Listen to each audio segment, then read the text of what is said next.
The Apple iPhone 16 Pro Max is bigger and more powerful than ever. It has a beautiful screen, an excellent camera array, and new camera controls that could change how you approach iPhone photography. Power and battery life both get a boost to make this the big screen smartphone of your dreams.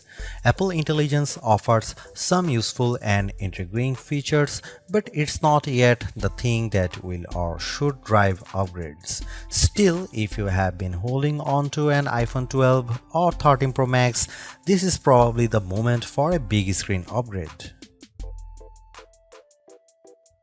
I get frustration from a certain perspective. The iPhone 16 Pro Max looks the same as the iPhone 15 Pro Max, but after spending a week or so with Apple's newest iOS phone, I can assure you that there are significant and noticeable differences, including some that will forever change the way you use an iPhone.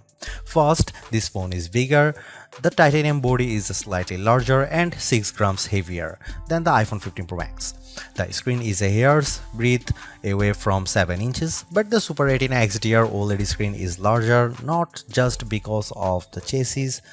Apple slimmed down the bezels on the iPhone 16 Pro and Pro Max to give you a giant 6.9-inch canvas of bright, colorful pixels. The other major difference is a new button on the right side below the power or a sleep or Siri button. Apple would prefer that we do not call it a button, though it is in part one. You can press the recessed camera control button down and it moves, but it also has a haptic response that makes light presses feel like the button is moving. It even includes gesture recognition.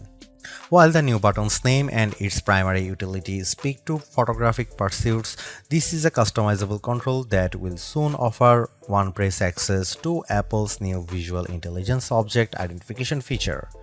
On the inside of the iPhone 16 Pro Max is a faster and more efficient A18 Pro. It's not hugely different from the A17 Pro that came before it, and most customers will never tap into its true power, but it's clear to me that Apple's Pro line of smartphones are more than ready to live up to their names. If there was ever a pocket supercomputer, the iPhone 16 Pro Max might just be it. All this hardware is in some ways no more than a vessel for Apple's next big thing, Apple Intelligence. However, Apple's own take on AI is also the greatest source of frustration, as it's far from complete. In fact, early iPhone 16 customers won't see much of it at all unless they install an iOS beta. Features like writing tools, a prettier and somewhat smarter Siri, summaries of long emails, and Photos updates such as creating your own memories based on a prompt should show up soon after the iPhone 16 Pro Max starts shipping, but other features are essentially to come. There is no image generation, Genmojis, ChatGPT integration, or support for languages other than English, and Siri has yet to display any of its existing personal context capabilities, which might be Apple's secret weapon when it comes to winning the AI battle. Siri with Apple Intelligence will eventually be able to use what it knows about you from all your information on the phone to better help you get answers and get things done. All of this might show up this year or it might be next year, and that fact puts a little damper on my iPhone 16 Pro Max enthusiasm. If you are not buying this new iPhone for Apple Intelligence, then allow me to direct your attention to the formidable camera array. While it's not entirely new, there is a new and faster sensor behind the 48 megapixel main fusion camera, and the ultrawide makes a leap from 12 megapixel to 48 megapixel. The 5x optical zoom is mostly unchanged, as is the 12 megapixel true depth selfie camera. There are, however, myriad new imaging and even audio tricks that I'm certain every iPhone 16 Pro Max owners will love. There's 4K 120fps videography that can, via a new speed tool, be stopped down in increments to give your videos a truly cinematic feel. There are also new audio mix tools that in certain environments can add studio quality to audio that wasn't captured with a microphone. Apple has also added some new image styles and undertone controls that I'm not sure will get as much use as Apple would prefer. If you are asked to me, the choice between the base iPhone 16 and the iPhone 16 Pro Max is simple. You gain a Pro Motion display, a 5x zoom camera, and Apple's most powerful mobile chip. The differences between the iPhone 16 Pro and 16 Pro Max, however, are more subtle this year. There's the screen size, 6.3 versus 6.9 inches, and the battery size, which results in at least an hour of extra battery life, and that's essentially it. The 5x Tetra Prism lens is now on both phones. Perhaps the only other notable difference is that iPhone 16 Pro starts with only 128GB of storage. In short, I love the iPhone 16 Pro Max. It's big, powerful, and for everything. Yes, I was playing a console level game on it using an Xbox controller because I can. It takes lovely photos that, even if you choose not to try out, the new styles and undertones are clear and color accurate. Apple Intelligence, which I accessed by installing iOS 18.1 developer beta, is a nice start with some cool features, but it's not yet a compelling reason to upgrade. I feel similarly about the camera control button. Don't get me wrong, I like the new button and I think it's full of untapped potential, but there's almost a bit of competition now between the one-year-old action button and this new, arguably more sophisticated one. Those who buy any of the new iPhone 16 models will probably get a lot of use out of the camera control button and wonder how they used their iPhone without it. In the meantime, the action button might sit unused until Apple eventually shows it the door. The iPhone 16 Pro Max was announced at the Apple Glow Time event on September 9, 2024 and it's shipping from September 20. This is a larger phone with more screen, more power, AI and a brand new camera control button, but it still costs the same as last year's iPhone 15 Pro Max in the US and UK.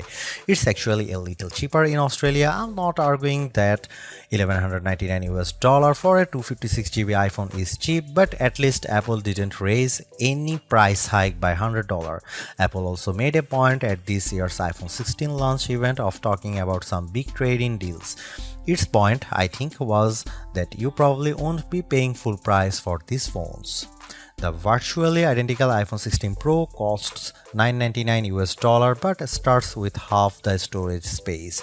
If you like big screens and want a reasonable amount of storage for all that 4K 120fps video, you probably want to choose the iPhone 16 Pro Max. The iPhone 16 Pro Max is available in natural titanium, white titanium, black titanium and desert titanium, which is the color of my test unit. I still prefer the black. It might seem like Apple's phone design strategy is now why mess with a good thing. In some ways, that's true. The iPhone 16 Pro Max doesn't stray far from the aesthetic first established with the iPhone 12, but also carries forward the myriad challenge made over the last few generations, like the smoothed out edges and new action button which replaced the silent switch on the Pro models last year. Its dimensions are close to those to the iPhone 15 Pro Max but enlarged by a few millimeters here and there. The 16 Pro Max is 163mm by 77.6mm by 8.25mm and weighs 227 grams. That's 6 grams heavier, 3.1mm taller, and 0.9mm wider than the iPhone 15 Pro Max. If you are comfortable holding and using the iPhone 15 Pro Max, I suspect you will have no trouble with the iPhone 16 Pro Max. I can't say the new phone feels substantially larger in my hand, but I do notice the difference in screen size. The bottom edge features microphone and speaker perforations, along with a USB-C port that, with the right cable, can support Thunderbolt 4 data transfer speeds. There's also a speaker slot along the very top edge of the display. Together with the bottom edge speaker, this phone can produce undistorted room-filling sound. Highs are sharp, mids are strong, and bass is good for the device size.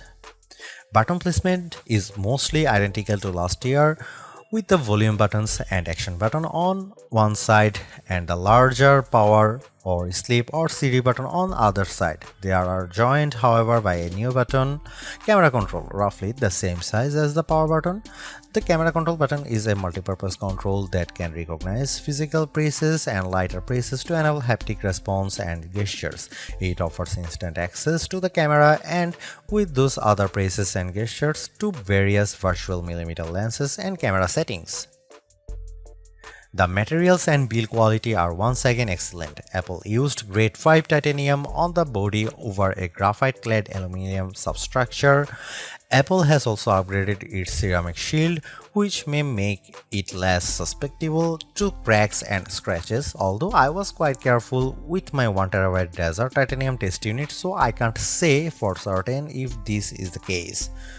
Okay, I did get it wet, purposely running the IP68 rated iPhone 16 Pro Max under a garden sprinkler. It was fun to watch the screen activating as it was touched by 1,000 tiny fingers when it was just water droplets, but the phone was otherwise unmoved and unharmed by the deluge. While Apple hasn't radically changed the iPhone's camera array, there are enough changes in hardware, software, and image processing, along with the aforementioned camera control button to make the imaging system feel fresh and new. On paper, we have just one notable megapixel upgrade, the 48 megapixel ultra-wide camera, which will not only improve wide-angle shots but has a measurable impact on macro quality. Still, even though Apple didn't squeeze a much higher pixel count into the main camera, it did upgrade the sensor and is promising much faster shutter speeds, and the autofocus is now enhanced with dual autofocus sensors. These are the kinds of incremental changes that should improve both the experience of using the quality delivered by the main camera sensor, but they are also hard to measure. More on that in a bit. The 12 megapixel 5x optical zoom is essentially unchanged from last year's iPhone 15 Pro Max. The biggest news here is found not on this phone but on its little brother, the iPhone 16 Pro, which also gets the tetra prism lens. Last year's Pro model was stuck with a just 3x optical zoom camera. Similarly unchanged is the 12 megapixel FaceTime camera on the front. Here are some camera samples of iPhone 16 Pro Max.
The iPhone 16 Pro Max have everything we have come to expect in a year-over-year upgrade even without Apple Intelligence.